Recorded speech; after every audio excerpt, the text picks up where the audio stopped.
Hello students and namaste everyone.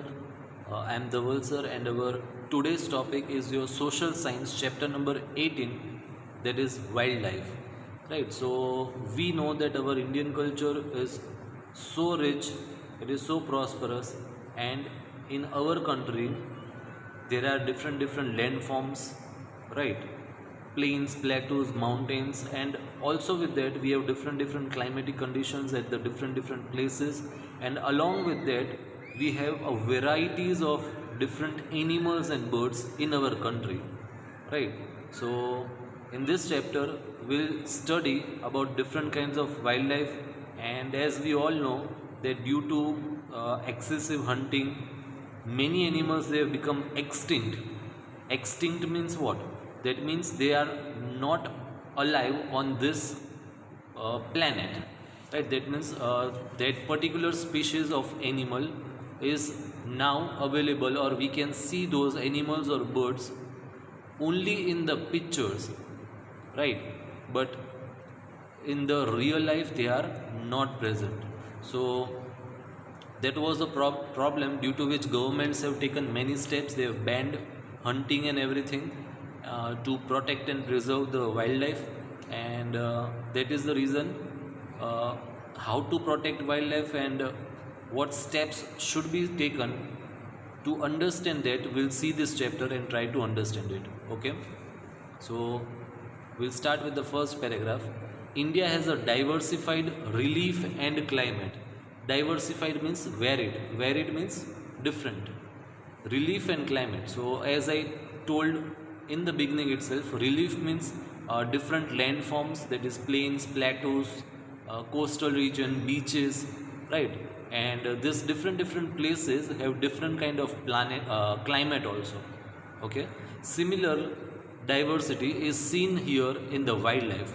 So as there is diversity in the climate, as there is a diversity in the physical features, that is plains, mountains, plateaus, and such kind of things, similarly there is a variety seen in the animals also, that is in the wildlife. In the entire world, about 15 lakh species of the wildlife are recorded. Okay, in whole, that is total 15 lakh species of wildlife are recorded in the whole world, and from among them 81,251 species are found in India. So that is a very large or a huge amount, right? This include reptiles, mammals, fish, and other insects. Explorations continue to identify other animals found in the different forests. India is at sixth position among the countries rich in biodiversity. Biodiversity means the uh, plants, trees, the environment which is around us. Okay, and explorations. Yes, this is very important because uh, every now and then in the newspapers or in the TV news channels, many a times we see that uh, till date there are many different animals and birds and insects which are undiscovered, right? So with the passage of time we come across such animals or birds, right? So and at that time we come to realize, or we come to know that such kind of animals are also present on our planet, right? So explorations continue. That means the researchers, they keep on trying to find out different varieties of animals and birds and everything. Okay, India has less forest cover. Compared to that, its wildlife diversity is noticeable. Okay, fine, because we know that maximum animals and birds and everyone, insects also, they live in the forest area. But as compared to the other countries or the nations, our forest area is less. In comparison to that, our wildlife, that is the animals, birds, insects, they are too much. Okay. Zoo, geographic regions of India. Natural vegetation regions have been devised on the basis of their characteristics. Devised means formulated. Similarly, a spatial distribution can be made for animals. Spatial distribution means separate arrangement is made for the animals where they can live safely and in a peaceful way. The wildlife of India is divided into 9 zones according to the similarities in their characteristics and their existence in any region. These are as follows. Right. So actually, spatial distribution means the geographical distribution. Okay. And in this geographical distribution, that means we know that our country has many different physical features. Okay, as I've discussed, that is plains, plateaus, mountains. So for wildlife, there are 9 such zones made. Okay, we'll see those zones and try to understand them. First is Himalayas, then Ladakh and dry cold area, forest cover in lower Himalayas, highlands without forest cover in upper Himalayas, northern plains, deserts of Rajasthan, peninsular plateau, sea coast, and Nilgiri hills. Okay, so this is the division made for wildlife. Okay, biodiversity is studied according to this zoo geographical regions. The diversified wildlife of India, right?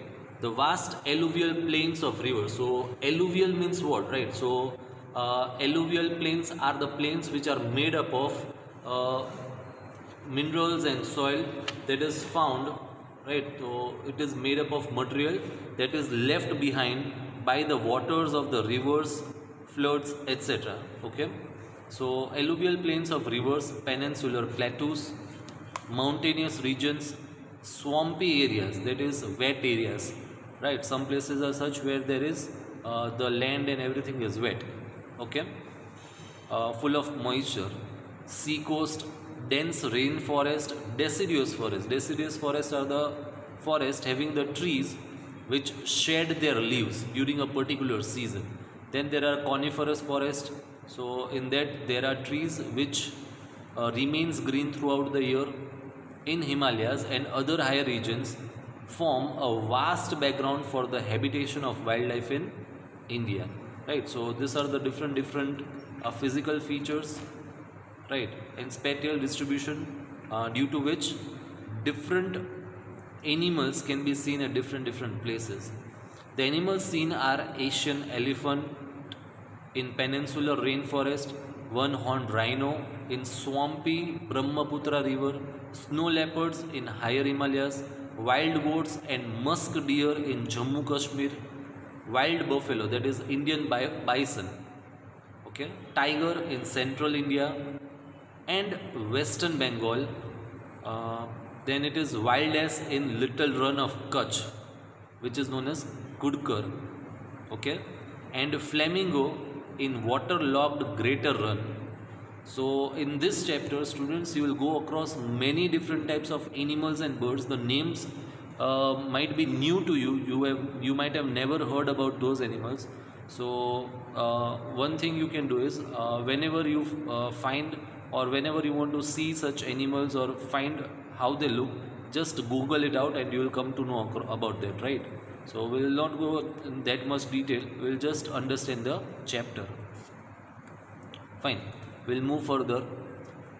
Presence of great Indian bustard in the grassland area is noted again in the waterlogged area. Waterlogged area means the area which is covered with water. Migratory birds from cold regions come down in great number.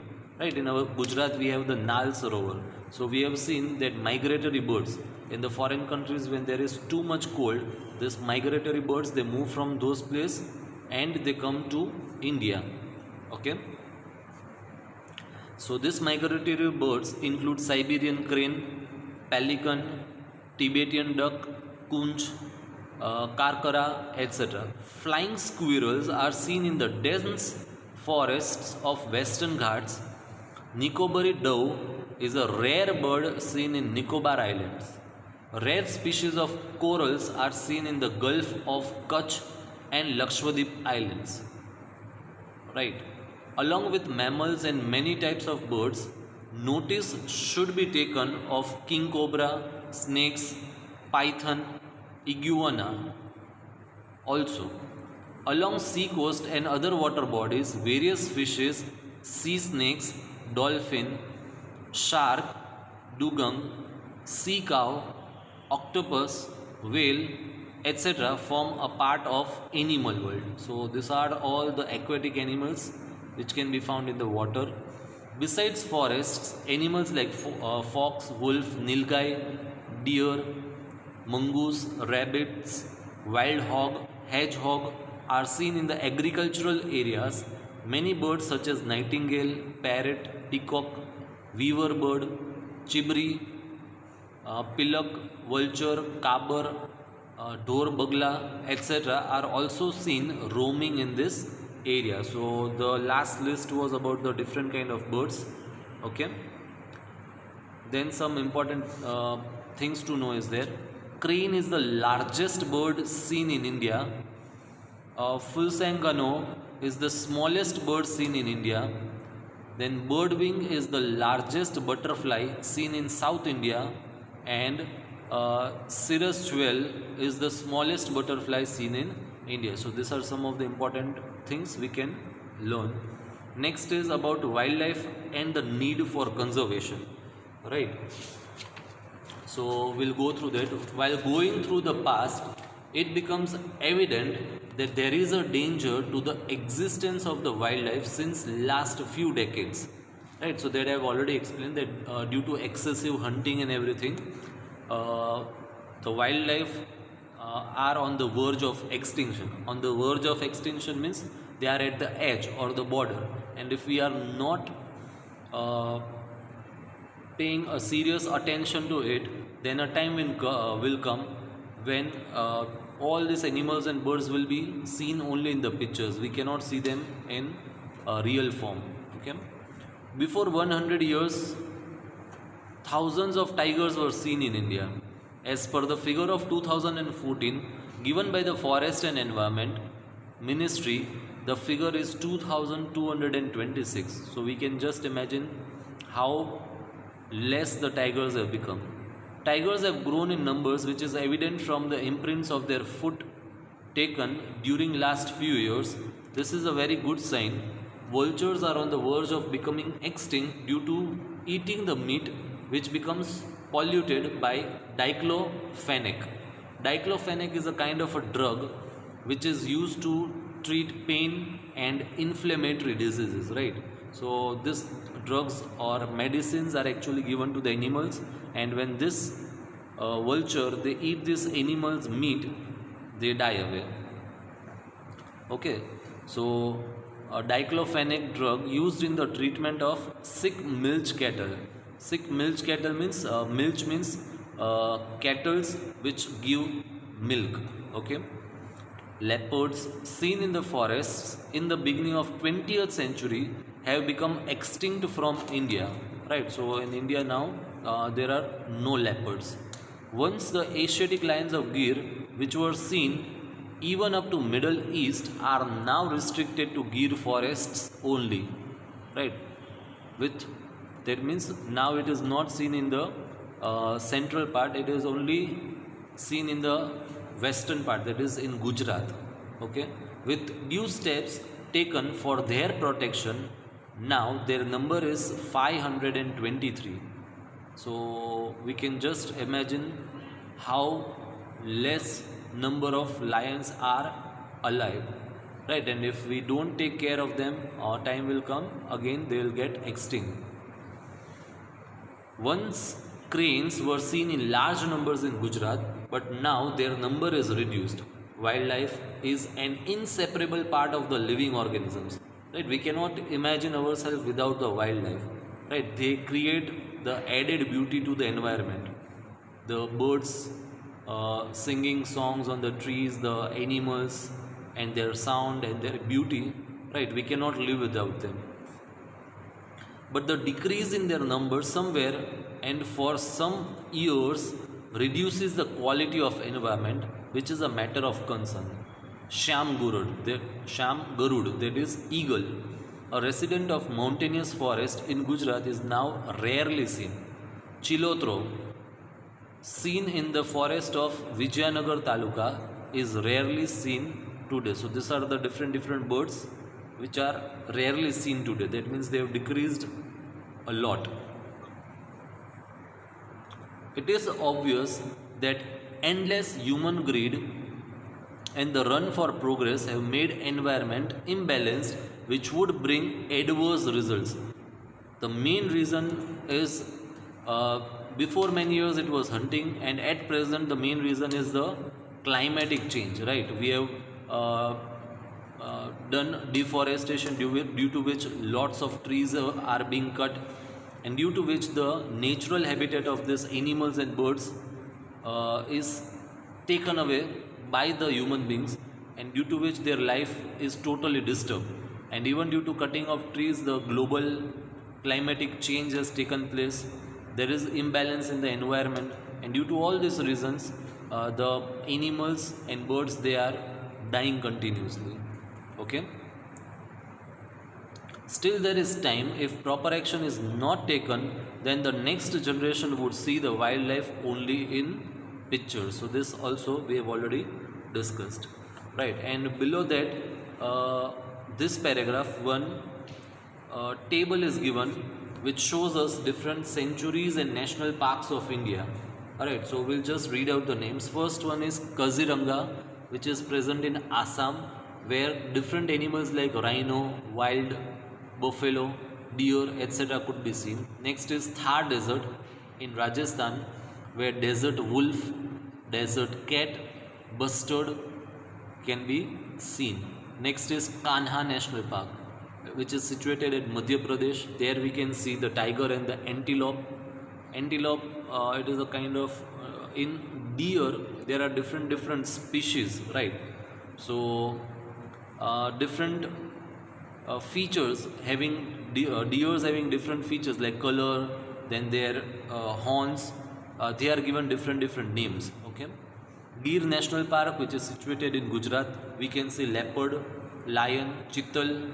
Then Velavadar Kaliar National Park, which is in Gujarat, again black buck. There is a black buck sanctuary, wolf, peacock. Then Kevla Dev, that is in Rajasthan, migratory and local birds can be seen over there. Then Bandipur, which is at Karnataka, elephant, bear, hog, wildcat. Then Dachigam, which is in Kashmir, Hamur, that is Kashmir deer, right? Red colored deer, which are rare now, which are less in numbers, can be seen over there in the Kashmir. Then musk deer. Then last one is Corbett, right? At the Himalayan foothills, there we can see the tiger, elephant, leopard, deer, right? So these are the different national parks which are given on the left hand side, and on the right side we can see the different animals which can be found over there. Okay. Then the remaining part of the chapter, right, will continue in the next part. For today we'll end our lecture over here, and I thank you everyone for watching my video.